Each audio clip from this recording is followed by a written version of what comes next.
왼쪽은 꽃밭이 있고 오른쪽은 잘 안 보이긴 하지만 뭐 꽃이 없는 그런 길입니다. 그리고 저 물동이를 보면 한 물동이는 꽃밭이 있는 물동이는 웃고 있고 꽃밭이 없는 물동이는 인상을 쓰고 있죠. 상황은 이렇습니다. 어떤 사람이 저분이 물을 냇가에서 길러오는 거예요. 집이 좀 멀어서. 그런데 저 지금 사실 웃고 있는 저 물동이가 금이 가서 물이 새요.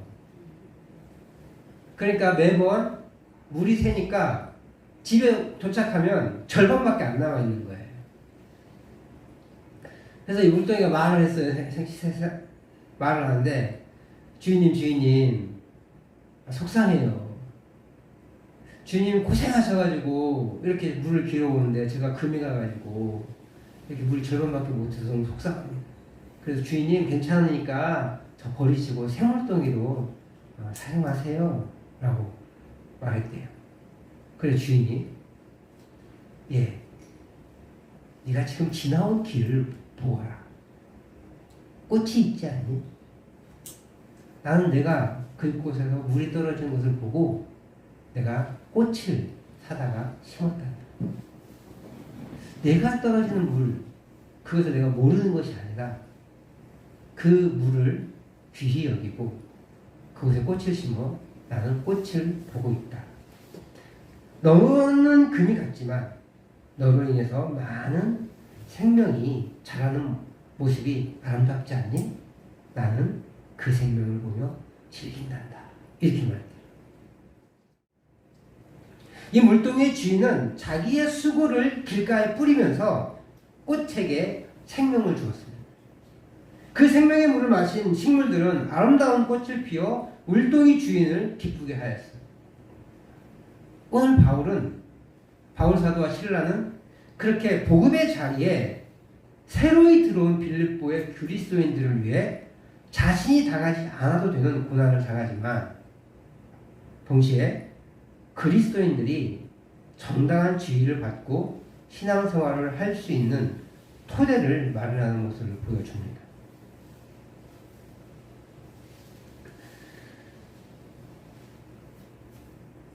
바로 자기 자신만 챙기는 이기심을 버리고 교회의 미래까지 생각하는 바울 사도와 실라의 모습을 볼 수 있는 것입니다.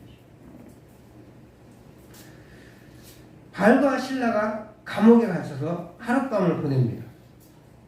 그리고 간수와 그의 가족을 구원하죠. 당시 간수는 죄수가 최종 판결을 받을 때까지 그를 안전히 지키는 것이 그의 사명이에요.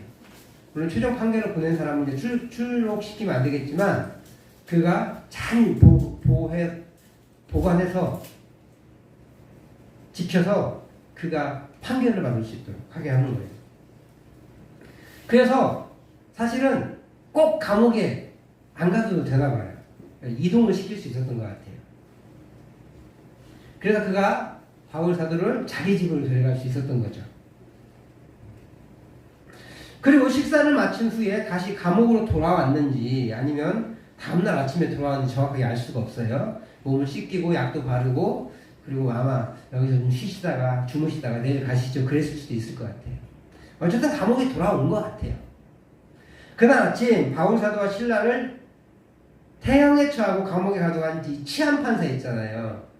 상관들. 이 상관들이 부하들을 보냅니다. 그래서 그 둘을 내보내라 이렇게 한 거예요.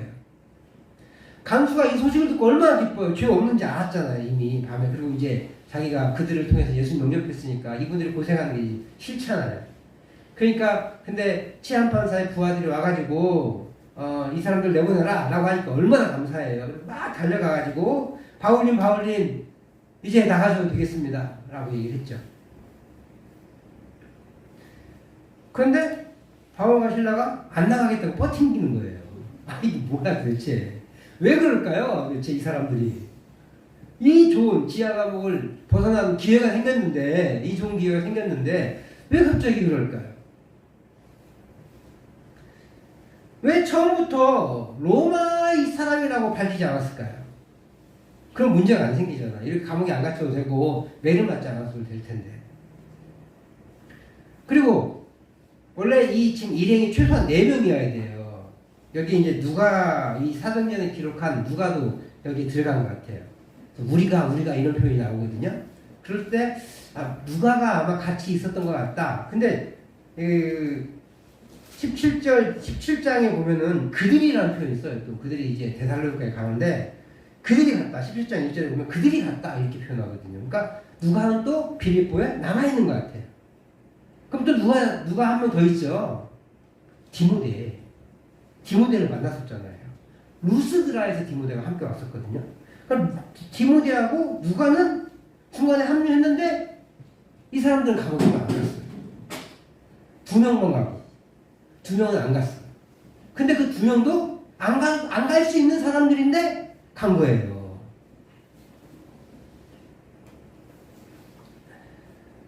왜 그때 밝히지 않고 지금에서야 밝힐까? 먼저 이거부터 생각하시게요. 왜 치안 판사들인 상관은 그들을 아침 일찍부터 내보냈을까? 하룻밤만 그 감옥에 가두고. 아마도 바울과 실라의 죗값을 다 치렀다고 생각했을 거예요. 이런 거죠. 지나쳤어요. 왜냐하면 그 여종의 주인들이 자기들의 금전적 손해 때문에 기분 나빠서 이 사람들을 감옥에 가둔 거잖아요. 근데 거짓말로 우리가 믿지도 못할 로마인으로서 우리가 믿지도 못하고 취하지 못할 그 일을 하게 한다. 성을 소란케 한다. 라고 하니까 치안 판사가 겁먹고 야 때려서 감옥에 가둬 그런 거거든요. 왜냐하면 로마에 반대되는 일이 생기면 안 되거든. 그러니까 그렇게 한 거거든요. 근데 이제 자기도 이제 소문을 들어봤을 거 아니에요. 어떻게 된 일이냐? 일단 참석을 했는데 들리는 소문에 그 사람들 그런 얘기 안 했는데요. 아마도 그 사람들 그 주인들이 자기 그 여종이 귀신에서 노임받아가지고 손해보니까 그렇게 거짓말 한 걸 거예요 라고 한 말을 들었을 것 같아요. 치안 판사를 못하면 정보력이 있잖아요. 그래서 그랬는지 이 상관들은 이제 그의 죗값을 충분히 치렀다 라고 판단해서 아침에 그들을 석방하러 한 것 같아요. 둘째로 왜 4명 중 2명만 가둬졌을까? 디모데와 누가 딱 봐도 유대인으로 보이지 않는 거예요. 누가는 아마 그 이방인으로 생각합니다. 최소한 이방에서 계속 살았던 그런 헬라 사람이에요. 그래서 의사잖아요. 이스라엘은 의사가 그렇게 많지 않습니다. 그 구약의 이스라엘은 그 의사 역할을 누가 했어요? 제사장이 했잖아요. 그러니까 의사가 있을 리가 없어요. 근데 누가는 의사거든요. 그러니까 헬라 문화에 살았던 그 그리스 문화에 살았던 아마 그리스 사람이었을 확률이 꽤 높습니다. 디모데는 코녀린이잖아요. 코녀리면 딱 봐도 알잖아요, 우리. 그죠? 그러니까 이 사람은 유대인이 아닌 걸 아는 거예요. 그래서 그 사람들은 감옥에 안 가도. 근데 그 종의 주인들이 뭐라고 했냐면 유대인들이 로마 사람인 우리에게 우리가 행하지도 못할 그런 풍습을 강요한다 이렇게 얘기하니까 유대인 2사람을 가둔 거거든요. 그리고 바울과 실라, 유대인으로 보이는 바울과 실라가 순순히 감옥에 갇혔어요. 잘 모르죠. 딱 봐도 바울과 실라는 유대인처럼 보이지 않으니까, 이제 이방인처럼 보이지 않으니까. 더구나 신라는 예루살렘 교회 지도자였거든요. 그러니까 정통 유대교의 그런 모습을 가지고 있었을 거예요. 바울 사도도 이방 문화에 살았지만 헬라 문화에 살았지만 정통 유대인이었잖아요. 그렇기 때문에 그런 복장을 했을 확률이 높습니다. 그러니까 딱 봐도 유대인인 거예요. 그러니까 그 둘만 가둬진 거죠. 바울 사도가 갇힌 이유 정확히는 알 수 없어요. 왜 아무 말도 안 했을까? 그리고 바울도 치안판사의 명령에 의해 그대로 갇힌 것으로 보여요. 왜냐하면 그때는 바울 사도가 나 로마인이야 라고 얘기하지 않았으니까. 왜 그런데 로마인이라고 얘기하지 않았냐는 거예요. 문제는 풀려날 때죠. 나가라고 하자 순순히 안 나가는 거죠. 그래서 그때서야 나 로마 시민권자야. 나 로마 국적을 가지고 있어 라고 얘기하는 거예요. 딱 봐도 유대인인데. 근데 로마 시민이라고 얘기하니까 이제 겁이 덜컥 난 거죠. 당시 로마 시민은요, 정당한 재판 없이 누구도 체벌과 투옥이 금지되어 있어요. 아니, 로마 시민은 로마에 사는 사람 이런 게 아니에요. 요즘 우리나라는 한국에 사는 한국 사람이잖아요. 국적을 취득하는데 일정한 기간과 그 다음에 시험에 통과하면 돼요. 돈이 많아야 되거나 권력이 높거나 이런 게 아니에요. 근데 로마 시대 로마 시민은 권력이 있어야 돼요. 돈이 많아야 돼요. 특권층이에요.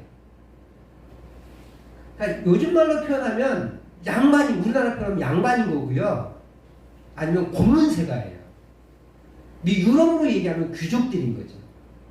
귀족들에 한해서 그 로마 시민이라고 얘기하는 거예요. 아무나 로마 시민이 될 수가 없어요.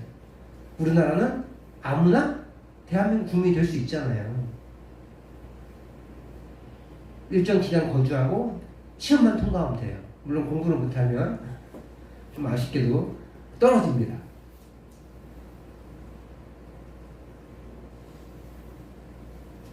그러니까 이 로마 시민이다 라고 얘기하니까 치안판사가 겁먹은 거예요.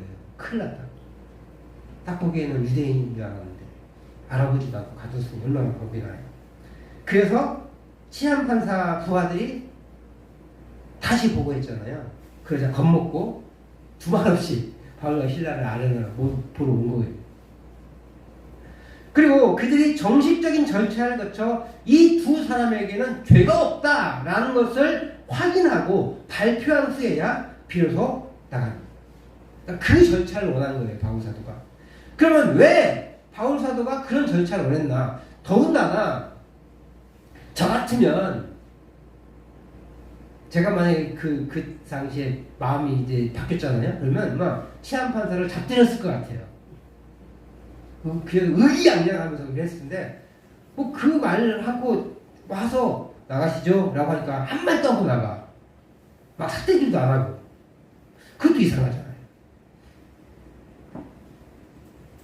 왜 바울 사도가 이렇게 조금 이해 안 되는 고난을 받고 메타작을 당하고 그다음 정작 나갈 때는 한번 이렇게 뻗팅기더니 그것도 뭐 이렇게 제대로 자기의 위선을 드러내지도 않고 대충 넘어가는 그런 일을 했을까? 그 이유가 분명하게 보이는 게 뭐냐면 교회를 생각했다는 거예요. 교회를 생각하니까 제가 매 맞아야 될 것 같아요. 그리고 교회를 지금 그대로 교회를 생각해 보니까 내가 매를 맞고 나간 것을 그대로 놔둬서는 안 될 것 같다는 거예요. 자, 한번 생각해 보시게요. 교회를 우선시해서 바울 사도가 자신이 피할 수 있는 어려움을 온몸으로 당하죠. 바울 사도가 체포 당시에 나 로마 시민입니다 라고 얘기했다면 어떤 일이 벌어졌겠어요? 재판을 했을 거예요. 먼저는 뭐 확인했겠어요? 로마 시민인지 아닌지를 확인했겠죠. 증표가 있었을 거예요. 그걸 가지고 다녔겠죠. 그래서 육체적인 고난은 피했을 겁니다. 매를 맞지도 않았을 것이고 심하게 때렸다고 했어요. 심한 매를 맞지 않았을 것이고 그 다음에 지하감을 갇히지도 않았을 거예요. 반면에 재판 때문에 재판이 길어진다면 선교에 어려움이 있겠죠. 지금 결과론적이긴 하지만 하루 만에 풀려났잖아요. 근데 얼마나 걸릴지 몰라요. 두 번째, 무엇보다도 죄수와 간수의 가족을 구원했을 확률이 거의 없어요. 아예 없죠. 아예. 셋째로 바울과 실라가 로마 사람이잖아요. 그러니까 로마 사람이기 때문에 로마법의 보호를 받았어요.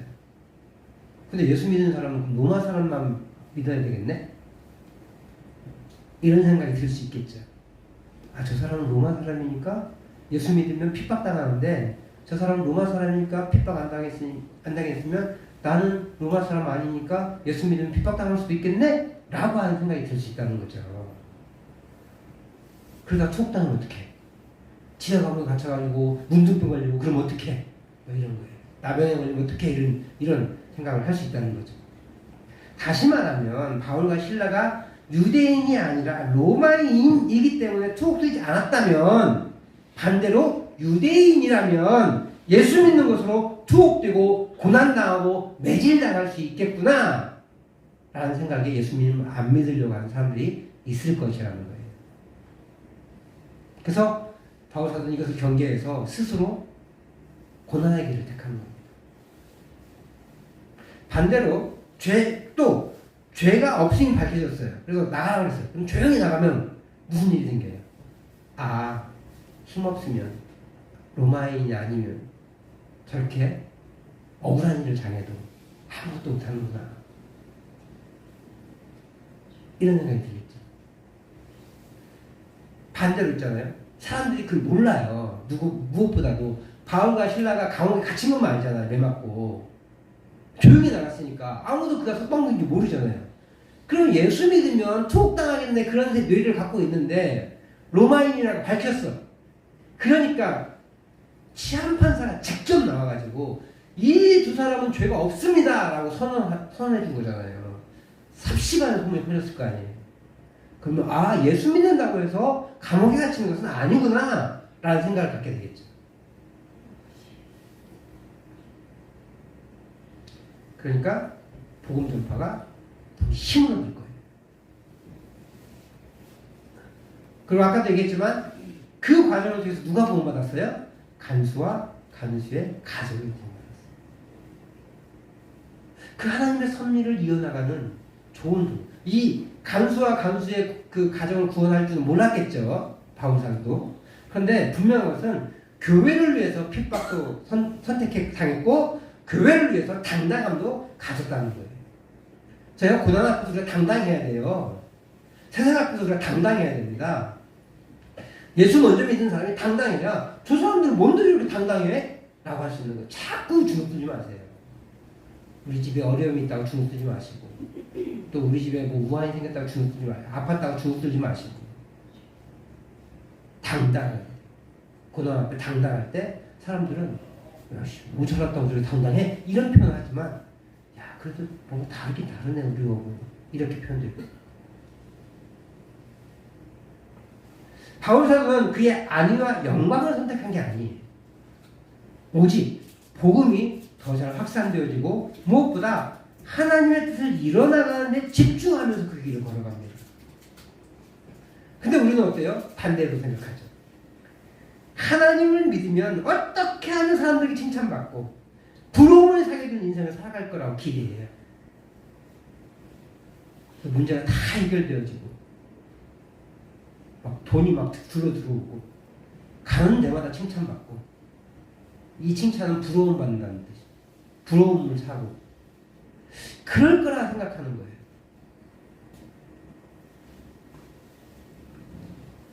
그 기대는 영적인 부요함이 아니라 물질적 부요함이요, 영적 편안함이 아니라 세상적인 안락하고 문제없는 삶을 살게 될 거라는 기대라는 거예요.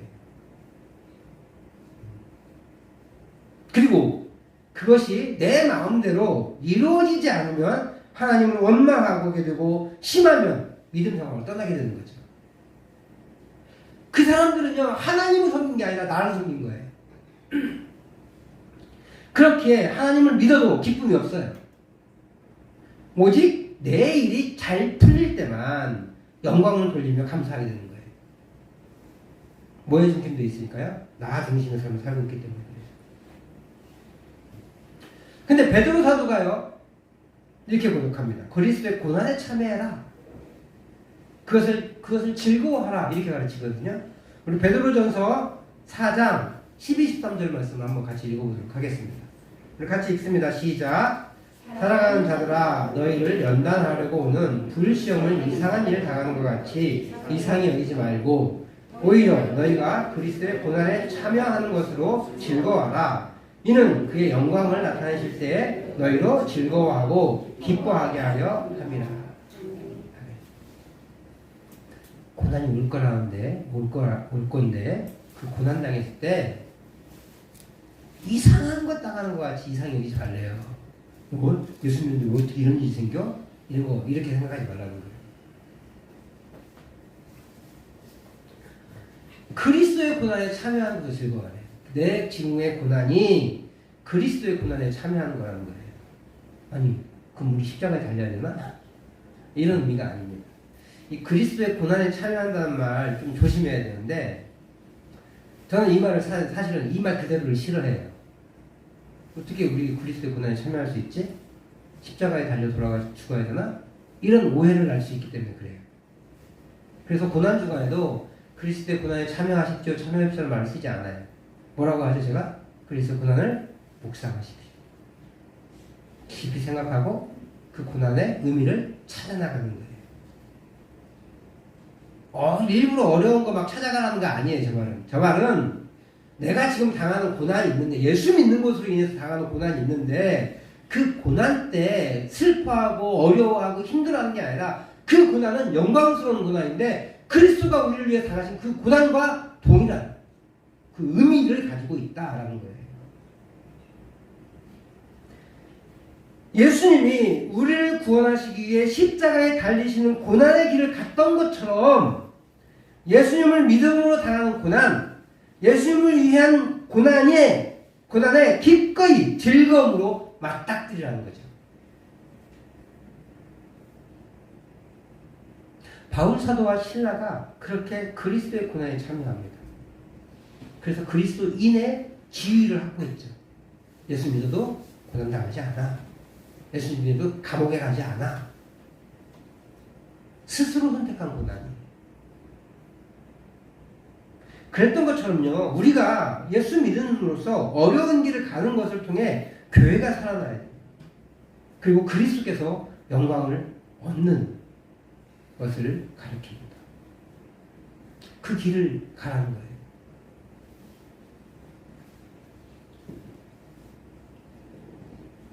바울사도가 길 갔어요. 스스로. 그래서 한 사람이라도 구원 받을 사람을 더 얻으려고 한 거예요. 근데 고난이 없진 않아요. 그죠? 고난 없다고 거짓말 하는 게 아니라 눈에 보이는 것을 조금 이렇게 문턱을 낮추기 위해서 바울사도가 스스로 먼저 그 고난을 참여했고, 그리고 그 고난을 통해서 그것을 역전시키는 모습을 보여준 거예요. 예수 믿는 것 때문에 생긴 것이 아니라 내가 스스로 먼저 갔다라고, 그리고 교회를 세우기 위해서 그렇게 한 겁니다. 그래서 빌립보 교회는 끝까지요, 교회가 바울 사도를 잘 섬겨줘요. 근데 다음 주에 살펴볼 데살로니가 교회는요, 타협을 합니다. 그래서 데살로니가 교회는 끝끝내 어려운 교회, 그 바울 사도의 아픈 손가락이 돼요. 이 데살로니가 교회와 고린도 교회가. 그런데 데살로니가 교회는 다음 주에 살펴볼 건데, 데살로니가 교회는 그 길을 온전하게 잘 못 넘어가는 것 같아요. 물론 자신들을 살리기 위해서 한 거긴 하는 건데 교회가 든든하게 서가지 못해요. 빌립보 교회는 작은 교회고 얼마 오래 있지 못했지만 그 교회가 힘있게 하나님의 사역을 감당하고 또 하나님의 사역을 감당하는 바울을 힘있게 돕습니다. 이렇게 바울 사도가 교회를 잘 세워놨기 때문에 그런 거예요. 사랑하는 성도 여러분, 우리가 가져야 할 믿음의 마음이요, 이렇게 바울 사도와 신라의 마음이어야 해요. 나를 통해 복음이 확산되고 하나님의 나라가 세워지는 것이 무엇인지 생각하면서 우리의 일들을 결정해야 한다는 거예요. 내가 어떻게 하면 잘 먹고 잘 살까? 여기에 몰두해 있는 것이 아니라 어떻게 하면 하나님의 나라가 세워질 수 있을까? 어떻게 하면 나를 통해서 하나님의 나라가 더 확산될 수 있을까라는 고민함이 있어야 된다는 거예요. 그러기 위해서, 그러다 보니까 조금 어려운 길을 가요. 손해비는 길을 가요. 그것이 바울 사도와 신라의 마음이에요. 그것이 믿음의 길을 가는 우리의 마음이에요. 서로 그것이 환난과 고난으로 다가올지라도 그렇게 하나님의 뜻을 이루는데 우리의 모든 생각을 집중할 수 있어요. 편한 길을 선택하는 게 아니라 좋은 길, 옳은 길을 선택하는 거예요. 결국 치안판사는 선교사 일행을 정주강에 떠나서 요청합니다. 한 가지 중요한 것은 여기서 복음을 가지고 있지만 그 복음을 받지 못하는 사람도 있어요. 빌립보에서 루디아, 귀신 들린 여인, 그리고 간수와 그의 가족은 구원의 복음을 받았지만 대다수의 빌립보 사람들, 특별히 권력을 쥐고 있는 사람들은 문제를 일으킬 수 있는 바울과 그 일행을 떠나달라고 부탁합니다. 하나님의 복음을 거절한 거예요.